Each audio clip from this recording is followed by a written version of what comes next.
everyone, and welcome to this conversation presented by White House Custom Color. I'm Jed Toffer. Thanks for listening. You know, my wife Vicki and I have owned and operated our photography studio, V Gallery, for 20 years now.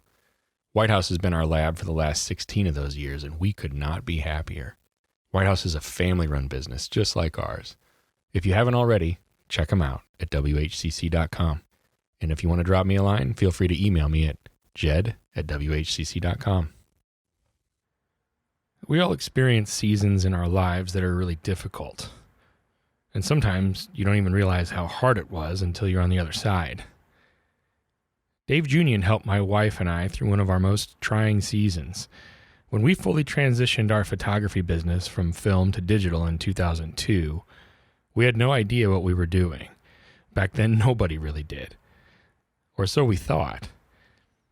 Dave graciously gave up his time and helped us understand things in a way that I wonder if anyone else could have. And he made it fun. Simply put, we would have never been able to accomplish much of what we did without Dave Junion. He's a creative in every sense of the word. Buckle up, y'all. Well, you do have your radio voice on. Well, I did just get up. I took a little snooze. I was sleepy. Bring it. Who are you? I'm the man staring deep into your eyes as we discuss important topics of life. With the big black thing in front of my face. Are you really not going to introduce yourself? I am Dave. Dave Junion. Yes. Been a photographer my whole life, pretty much. Uh-huh. How old are you? That's insignificant, isn't it? You're already going to start dodging questions. What does that have to do with anything? It has nothing to do with anything. Because you said I've been a photographer my whole life. And so if you're 12, that's less impressive than if you were 74. Yeah, somewhere in between there. Okay. I have used film extensively and made the conversion to digital in that time period. Mm-hmm. You're actually... I've said this many times. You're actually my digital mentor. So you started using digital photography way, way before we did. And relatively, we were early. So when did you start? Photoshop beta version 1.02. 6 tools in the palette.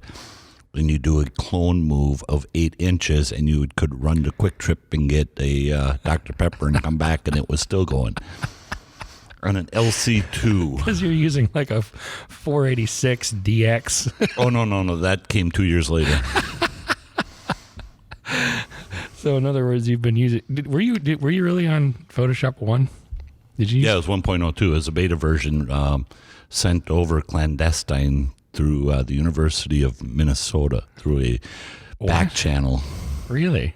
Oh, it was interesting. I didn't know that. Well, it was right because it just in high school did a lot of photography, and you're working in the dark room, and I had all these ideas I could never come across, and all of a sudden, a buddy going to the U of M was, yeah, they got this computer program, and you can, and I just tripped on it, and I got a hold of it, and all of a sudden it was everything I always wanted to do without having to go into a dark room. Right. So, right. So were you always a computer geek too? No, I actually dropped out of computer class in high school so I could do more photography for yearbook and newspaper. However, college, the second time I dropped out, I took a computer class, and it was probably the most valuable lesson I learned in photography through computer class. That was when you're writing computer programs. Mehdi Mohebi taught me this, and I will always be indebted to my friend Mehdi, that you define your goal and then work backwards. Because if you're writing a computer program, you don't just throw code out and hope you get it done. Right. When you're creating an image, you just don't throw variables out and hope you get the image. You define the image in your mind, pre-visualize it, and then work backwards and assemble the variables, and you're back to where you started, and it's easy. That was college? Right before I dropped out for the second time. You didn't get a degree? Oh, no. Me neither. You're in good company. I'm rather proud of my dropping out twice.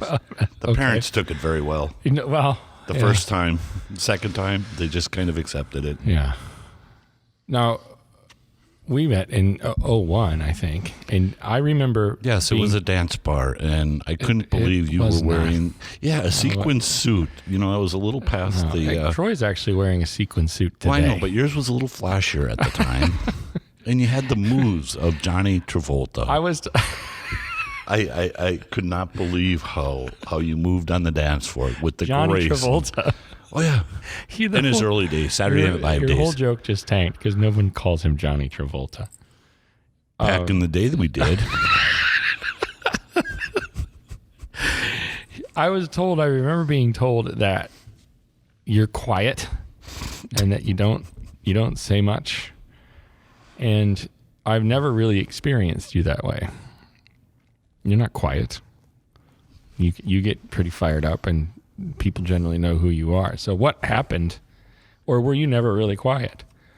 I was told you were quiet. Now you're being quiet, jackass. When I've got a camera, if there's something of passion, it brings it out. I think it's like anybody. If you've got passion about something, you can believe in it, and you can express ideas, concepts, challenge people, challenge yourself, and you embrace that and go. If you're truly passionate, I think you just take it to a brand new level. If I'm in a social situation without a reason or a purpose, I'm in the corner looking for an excuse to go home and shovel the driveway or cut trees down. Why? Where's the passion for photography come from? Why are you passionate about photography? I've always been competitive in sports and different things, but not over the top. It's the idea that I have the ability to define what I want to create, and I've got total accountability, and that's what I believe. It's having the ability to define what you want versus just going out and accepting what's there and embracing it. It's going and defining a specific goal, whether it be an image, whether it be a project, and being accountable to make it the best it can. And with photography, I can not only, there's so many variables and tangents in it, from creating the image to taking it to a new place, to lighting, to the emotional connection between the client and the subject. It just, what it comes down to, it makes me happy. That's all it is. I had a really good friend once tell me that, Mr. Mike Hanline, life is about nothing more than just have fun, and everything else falls into place. And it took me a number of years to figure it out, but that's all it is you have fun, work backwards, and put together the whole path just to have fun and enjoy the trip. Is that why you photograph mostly seniors? Because that's who you have fun with the most? Like, I don't see you as a baby photographer or a wedding photographer, neither one of those. Really nice babies. Do you really? Yeah, it's great. You know, they've got this Velcro wall for 2-year-olds. You put them up, and then you kind of like slingshot them in and catch them in the air. Whoosh, splat. You know, as long as you get that shot in the air, it's. Yeah, we do a number of children, number of babies, newborns. Do about one wedding every 2 years, just because I'm forced to. Every so often. But out of all of that stuff, seniors is your. But you know, I'm actually we're doing a lot of 8, 9, 10-year-olds now too.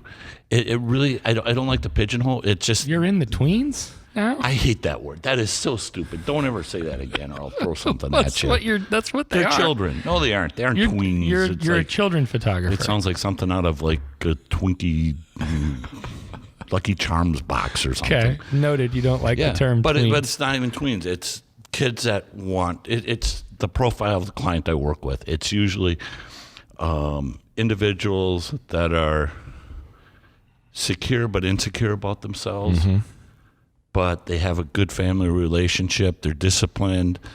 They say please, thank you, and they're willing to embrace and participate. So have you had a hard year? Define hard year. Emotionally? Well, relationship wise? 1983 wasn't real I believe it was, the young lady was from Topeka, Kansas. We thought we had something. No, wait a minute. That was a movie. Sometimes I confuse movies in my room. Okay, so what was the question? Let's say in the last 20 years, even though you've been photographing for 40, apparently. 37. Have you had a hard year? Has it? Because it's all about. It has been 40 years. Well, if it's all about having. I said crap. Can we say crap on here or not? Yes, crap works. Edit that out. Put a beep. Beep. Then we don't know what you said. Oh, okay, go for it. If you've been photographing for a while, have you had a hard year? Had numerous, and anybody that hasn't, more power to them. But it seems to go in cycles. In the early years, it was like every 7 years. The worst ever was like 4 years ago. I was ready to, probably about a month from just cashing it all in, just because the way the industry was going, the way my life, everything. And then I realized it was nothing more than me making excuses for not wanting to push myself. So I quit whining. It wasn't about, and that's a funny thing. It wasn't about other people shooting. It wasn't about people not coming to me. It was about me complaining and whining. So I was a whiny little. Well, at the time, what were you complaining about? The attitude of the kids coming in, where it was the end of the Prozac generation, where there wasn't a lot of motion in the kids. You know, you'd work your butt off for 3 hours and didn't think you had a thing, and no expressions. And the senior would leave and go, "Thanks, man. That's the most fun I've had in years." And you're like, "Oh, you got to step it up there, buddy." But it was nothing, and I've adapted that attitude that if there's an issue or a problem, it's my fault, and I need to adjust and find a new solution. So you were playing the victim a little bit. Oh, no, I embraced it big time. You were embracing I the had victim. it perfected. How'd you snap out of it? I started watching Teletubbies again. Here we go. The first answer. First, we're just going to have to throw away every first answer. No, it's got to run. Are we done? Do we have enough? No. You said 5 minutes. We're halfway through. All right. Repeat the question. So you're getting nervous. I'm going a little deeper, and you don't really want to go that deep. Bring it. No, just dig the cave. How'd you snap out of it? You were playing the victim. I stopped caring about everything. Nihilism snapped you out of playing the victim? That's a nihilism? Nothing matters? You stopped caring? Well, no. Everything mattered. There's a difference. Okay. You might be right.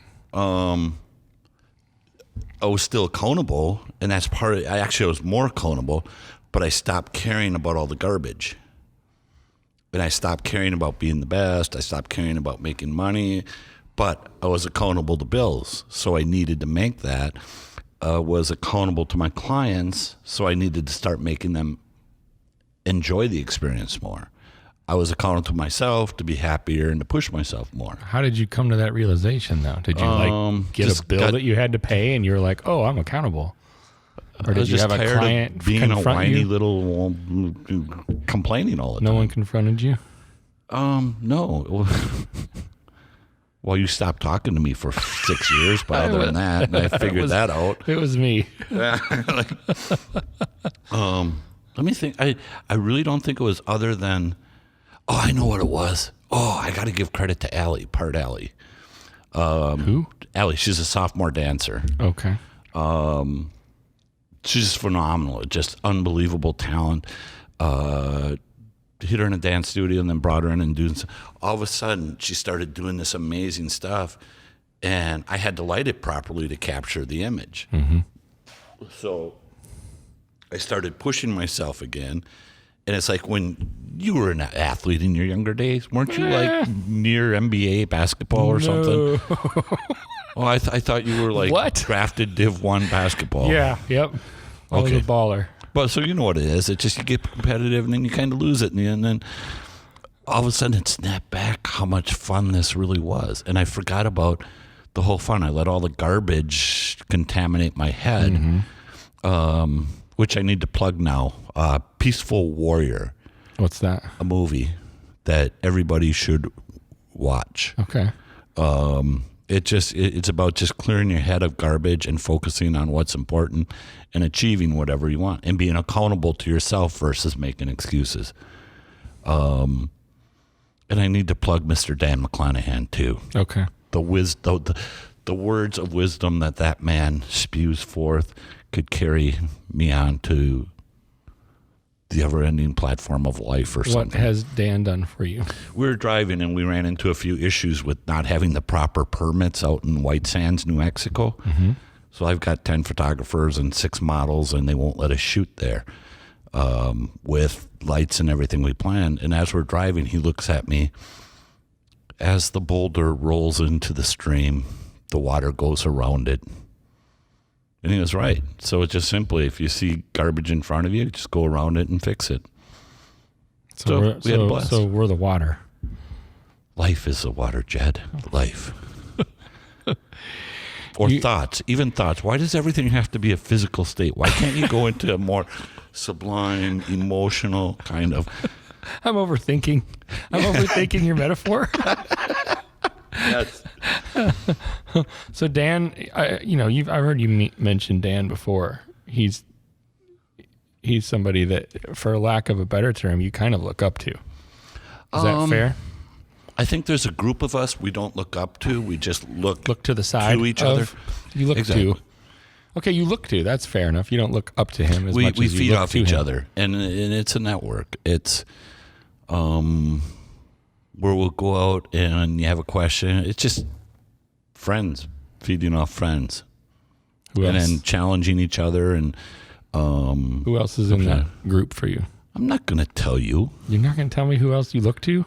No. Really? Oh, look up to? Sure. Peter Gabriel. Oh my gosh. Have you heard his music? Yes, I know Peter Gabriel. Alyssa Monks. Oh, that's a new one. Yeah, you Painter, told me, contemporary right. painter out of New York, right. Phenomenal. I started buying watercolor prints from her and just set them around the house just to look at. That's part of what I'm doing, is trying to get out of existing in a life of inbred photography, because if you look around the country, so many people are doing the same things. I got off all Facebook groups. I got out of all groups and just kind of turned inward and started focusing on my own head and listening to my own self. So I started seeking artists and people that create outside the normal realm, which forces you to think different.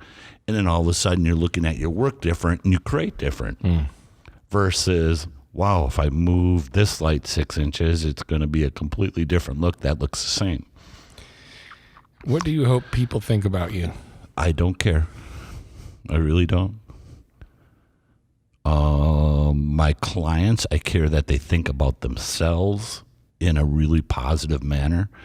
The masses, I really don't. And it's not meant in any kind of, what would that be, an arrogant type of standoffish? I do what I do. I believe in myself, and I would try and make people happy. And if they can't handle that, I'm not going to put any thought into it. Because I can take an 8-year-old girl that just got out of chemo and make her jump in puddles.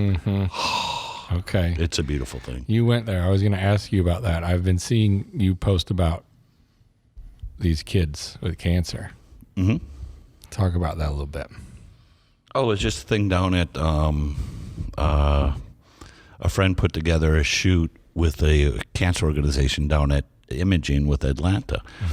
And it was the idea to take one shot, turn him into a superhero.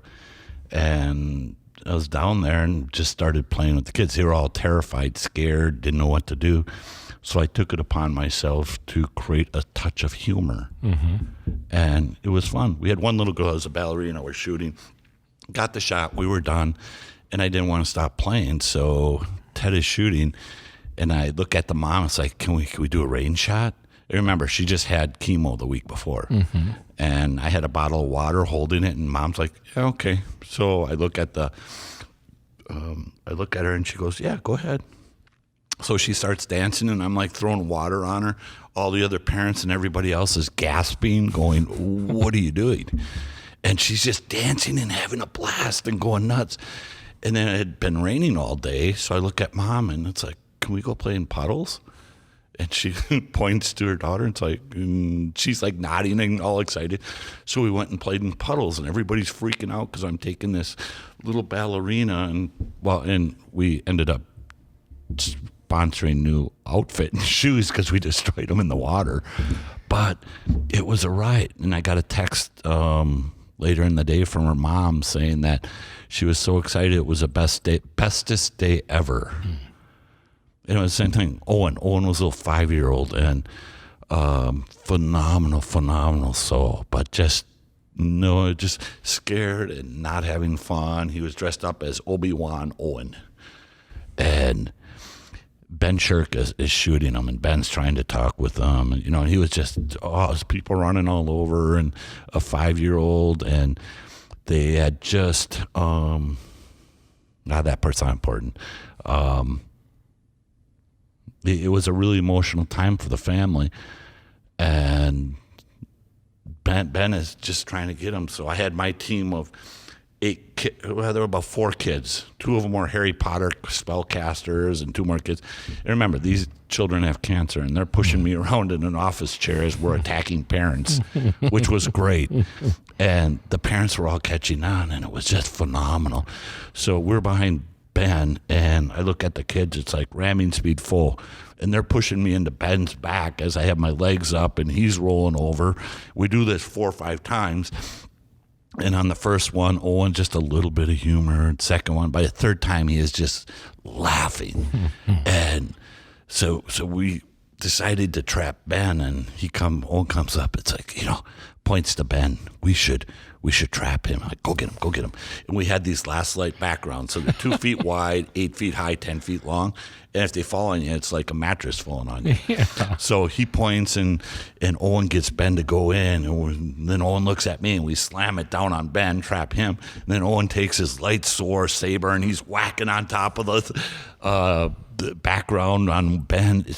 And he lit up, and you could tell he hadn't had that much fun in I don't know how long. But that's what it's about. It's about just finding a happy place and then push a button in between. You light up when you talk about those kids. How could you not? It just... Some people don't. Yeah. It's not my concern. You know, I've only got my world to deal with, and, you know. Would you be a good dad? I think I'm a father to the world. Obviously not, because I haven't figured it out yet, have I? Why not? Why are we going there? Because the way that you're talking and the way you're talking about this kids. Yeah, but your face lights up in a way that I haven't seen in a long time. I can go 100% for 3 hours, but then all of a sudden, if there's diapers and things, it's... What are you going to do, hold them above the kitchen with the water sprayer and just rinse them off? What? You want to do that part.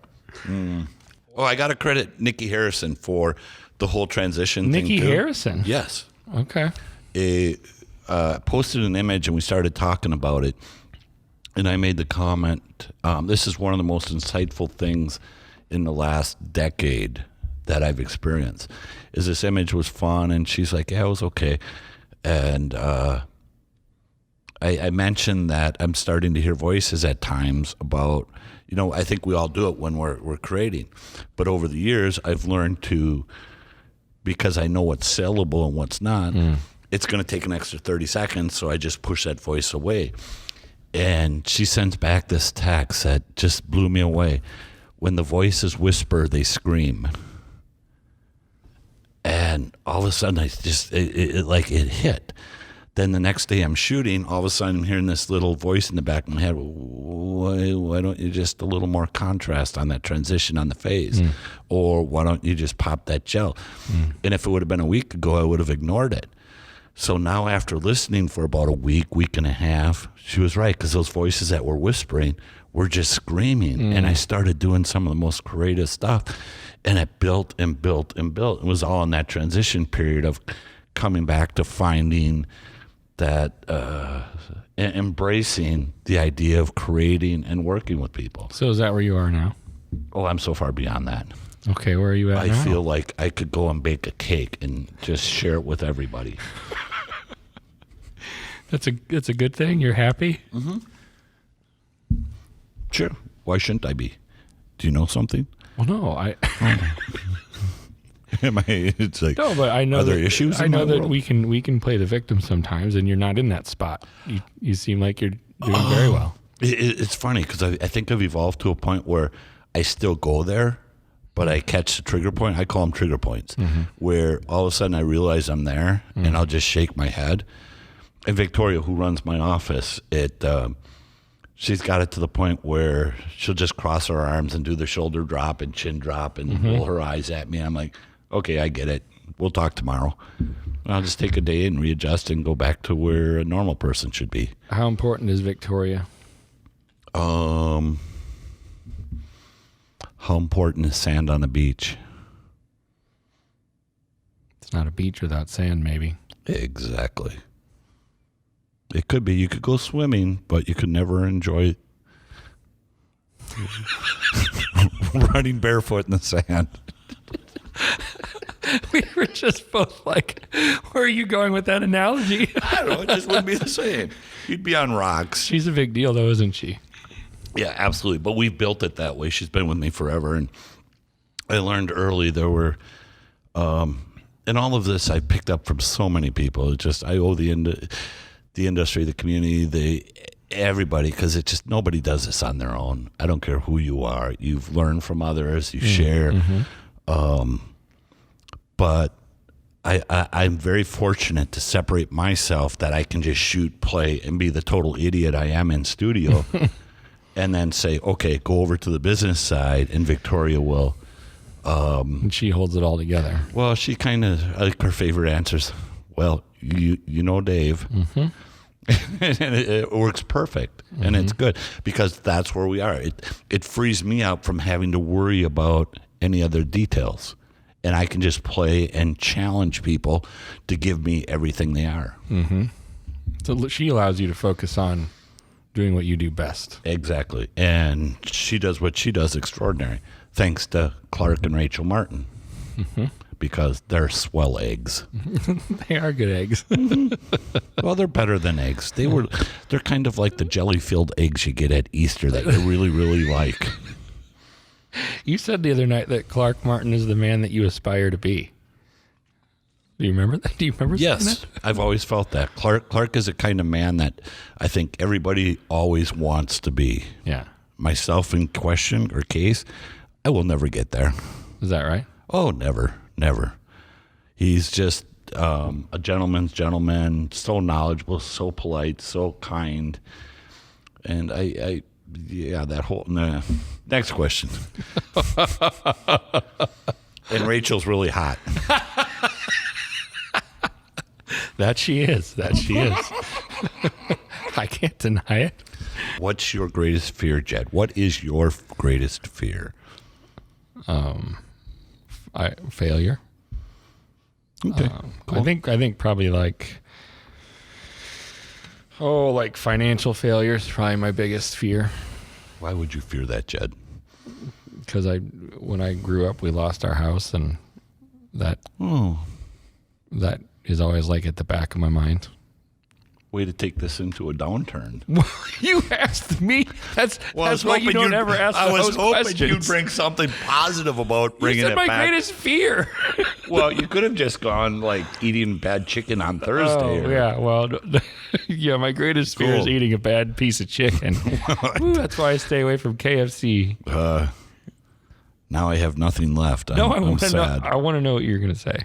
Oh, I have no idea. What was I going to say? Your quote. Is it Maya Angelou? No, I thought it was Marianne Williamson. Oh, Marianne Williamson. That's it. Yeah. Pick it up, and the whole idea that it's not really fear itself. It's our greatest fear.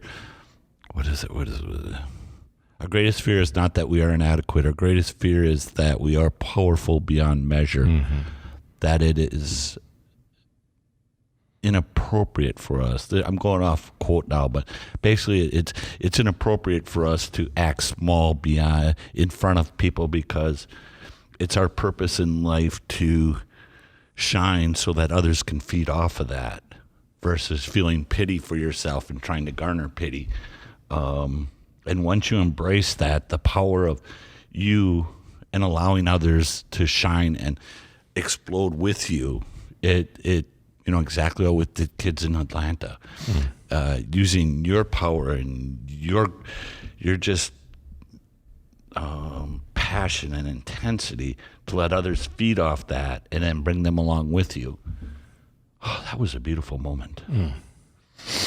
We're more scared of the light and the beauty and the power in us than we are of darkness and failure. And I think a lot of people are. And then when I find those people that are glowing beacons of the beauty of life, much like yourself.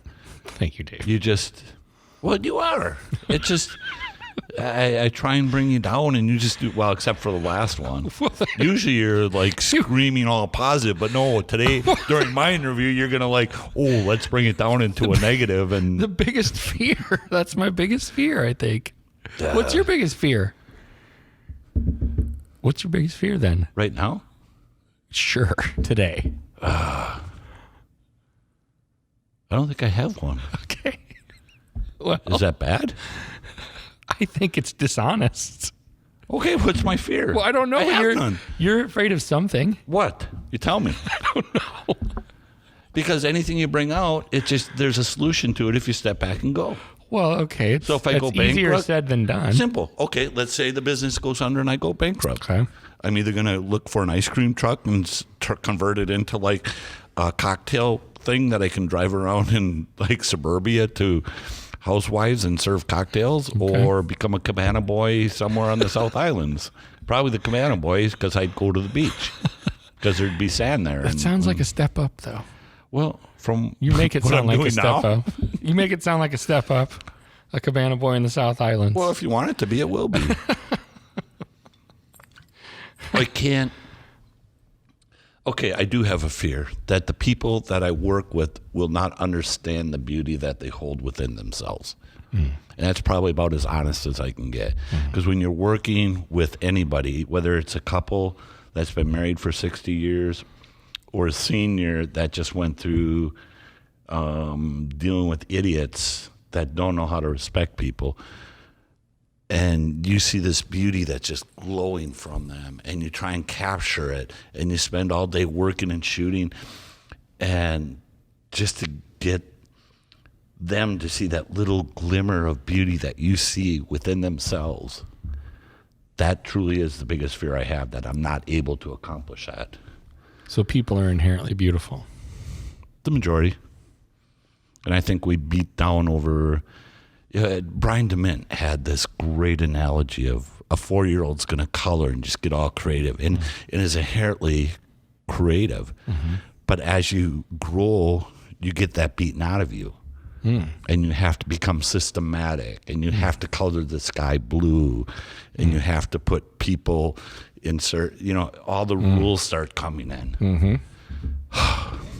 It's a sad day. And Robert Frost, I think, I'd like to have a discussion about Mr. Frost. Okay. I do believe he was a little quick on the whole finding the path untraveled. The road less traveled. Yes. What if the road traveled was actually to the restroom in the park, and you needed the restroom, and you refused to take the road that's traveled? But it made all the difference that he took the other road. Yeah, I know, because he couldn't go to the bathroom. Because the other road, obviously, not a lot of people are going down. Right. Which was apparently appealing to him. Yeah, and what if all the really lovely things were on that path that everybody went down? Well, don't you think that you're more like the guy that took the road less traveled? No, that's my point, is I went and cut down my own path and found my own path. Oh, you went off trail. Oh, yeah. That's the other... tangent that I really think that why would you take a less traveled if you're going to go for it? Take the one that isn't traveled at all and just the less traveled to me is yeah, we're going to be a little careful here. We're going to get a little nuts, but we're still going to take a safety. We're still holding back. Yeah. So if I could chat with Mr. Frost, I'd like to see his viewpoint on that. Is that a good thing to end on? No, I have one more. I have a story. Okay, I'm ready. I think. Oh, why I do this? I found it early. The emotional impact of Cheerios. Okay. No, reality.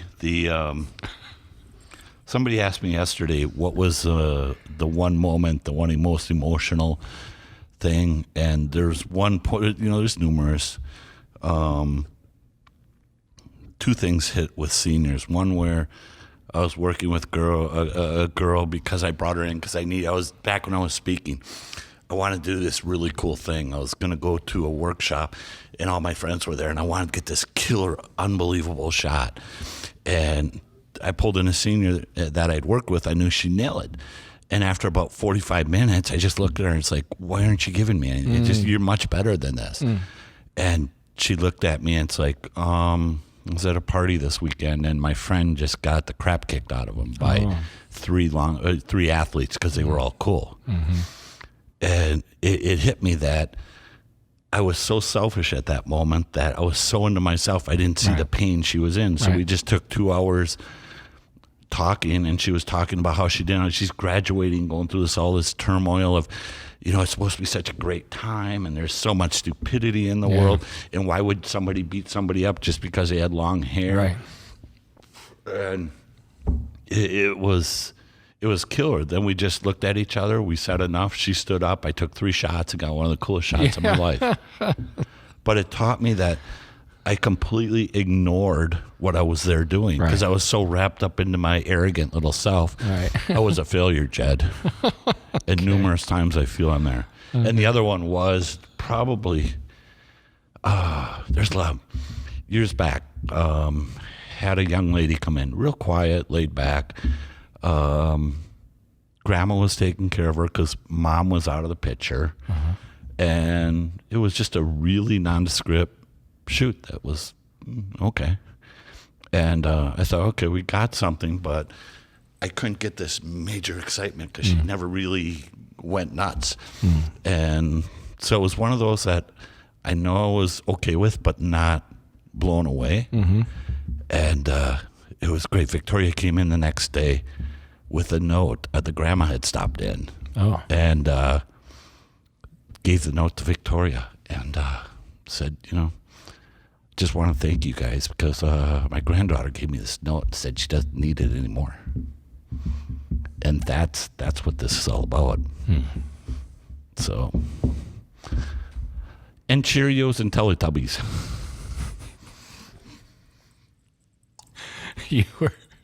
You're getting me a little choked up, David. Yeah, I almost lost it.